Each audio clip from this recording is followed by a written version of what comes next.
kegiatan tangkap tangan ini kemudian menetapkan 6 orang tersangka, yaitu pertama saudara YM sebagai selaku wali kota Bandung periode 2022 sampai saat ini. Terbongkar, tersangka penyuap Yana Mulyana ternyata relawan Anies Baswedan. Ditulis oleh Manuel dari Siward.com. Ya memang sih itu adalah pendukungnya, tapi bukankah Anies Baswedan sendiri ini pernah mengatakan secara eksplisit bahwa perilaku pendukung mewakili sifat yang didukung? Ya dari cara-cara dan kelakuan tim sesnya yang dengan telanjang bisa kita lihat betapa potensi brutal, potensi hoax, potensi melakukan segala cara hanya untuk sekedar berkuasa. Ternyata ada relawan Anies Baswedan di balik OTT yang dilakukan oleh KPK kepada Bupati Bandung yang nonaktif saat ini. Relawan Anies Baswedan menjadi orang yang menyuap Bupati. Sudah dijadikan tersangka juga orang yang menyuap Yana Mulyana yang merupakan pendiri Balai Anies Baswedan. Relawan garis keras radikal pengacau itu menjadi orang yang kurang ajar dan melawan konstitusi dengan cara melakukan aksi suap kepada Yana Mulyana. Yang ada di belakang Anies Baswedan semakin banyak selain kaum intoleran, radikal, dan pengacau, ada juga koruptor. Kita melihat bagaimana dukungan kepada Anies Baswedan itu terus-menerus dilakukan oleh mereka-mereka yang bermasalah di negeri ini.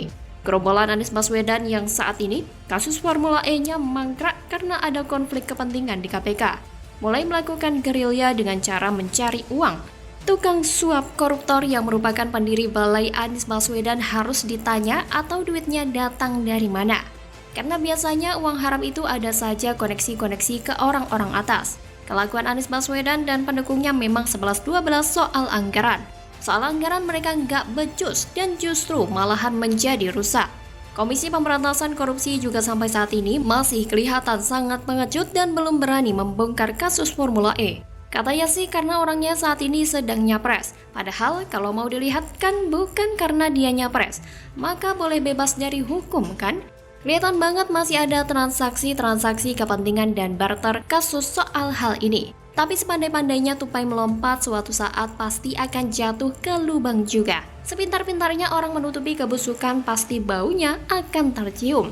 Inilah yang menyebabkan Anies Baswedan tidak mungkin bisa nyapres karena masalahnya terlalu banyak seperti Prabowo Subianto dengan masa lalunya yang gak jelas.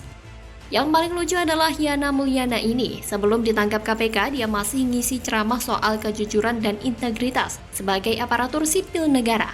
Bacotnya ini mirip banget sama Anies Baswedan. Kayak gak punya malu gitu loh ngomongin soal kebaikan, tapi dirinya masih bermasalah dengan hal korupsi dan terima suap dari relawannya Anies Baswedan. Ya, nggak heran kalau banyak berita bahwa info A1, Anies Baswedan nggak bakal bisa nyapres. Dan nggak dapat tiketnya karena memang orangnya terlalu bermasalah. Justru lucunya Partai Nasdem adalah partai yang mengusung orang ini menjadi calon presiden.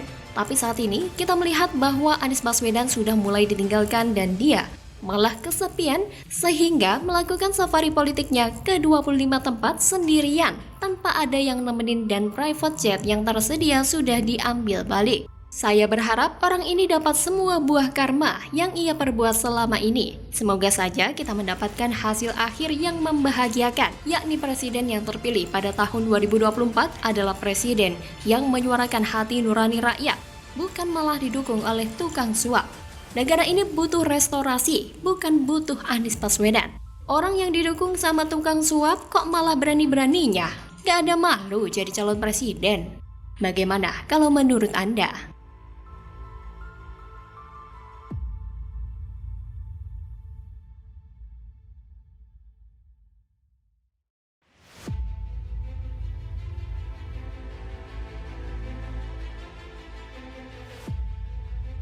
Untuk itulah saya menyampaikan hasil tindak lanjut inspeksi lapangan bangunan sarana ibadah dan kegiatan yang lainnya yang ada di belakang kita. Ini adalah sebagai dasar kita menindaklanjuti penutupan ya.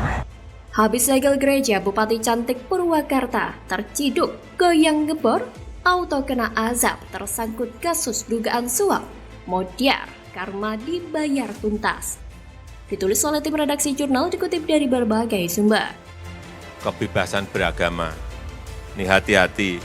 Ini yang beragama Kristen, Katolik, Hindu, Konghucu, hati-hati, ini memiliki hak yang sama dalam beribadah, memiliki hak yang sama dalam kebebasan beragama dan beribadah. Usai viral aksi Bupati Purwakarta, Ane Ratna Mustika, menyegel tempat ibadah gereja beberapa waktu lalu. Kini mantan istri Deddy Mulyadi tersebut kembali viral setelah kedapatan berjoget di sebuah konser musik.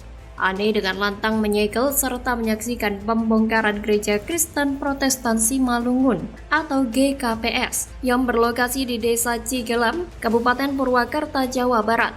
Aksi pembongkaran tersebut diduga lantaran belum memiliki izin resmi pembangunan rumah ibadah pada 2 April. Menurut dia, penyalahgunaan bangunan tak berizin untuk tempat ibadah itu melanggar peraturan bersama Menteri Agama dan Menteri Dalam Negeri nomor 9 dan nomor 8 tahun 2006 terkait pendirian rumah ibadah atau dengan sebutan SKB 2 Menteri. Bupati berharap agar penutupan atau penyegelan bangunan tersebut tidak disalahpahami atau sengaja disalahartikan, sebab yang ditutup bukanlah tempat ibadah, melainkan sebuah bangunan tak berizin. Namun dipantau holopis.com, dalam sebuah unggahan viral di TikTok, @danjukjaran5, Kamis 6 Maret, akun tersebut sempat membagikan kembali video viral aksi joget Ane Ratna. Video tersebut telah ditonton lebih dari 4 juta pengguna TikTok dengan 14.000 lebih komentar. Berbusana serba biru serta memegang telepon genggam, mantan istri Deddy Mulyadi tersebut asik berjoget sambil melompat-lompat. Warganet tak tinggal diam, mereka turut berkomentar atas aksi sang bupati. Banyak yang tak menyangka dengan tingkah laku yang ditunjukkan sebagai seorang bupati. Selain itu, ada juga warganet yang tetap mendoakan yang terbaik bagi sang bupati meski telah menutup tempat ibadah gereja. Tak hanya itu, sebagian besar warganet menganggap bahwa Ane merupakan seorang pemain lama lantaran kedapatan asik berjoget ria.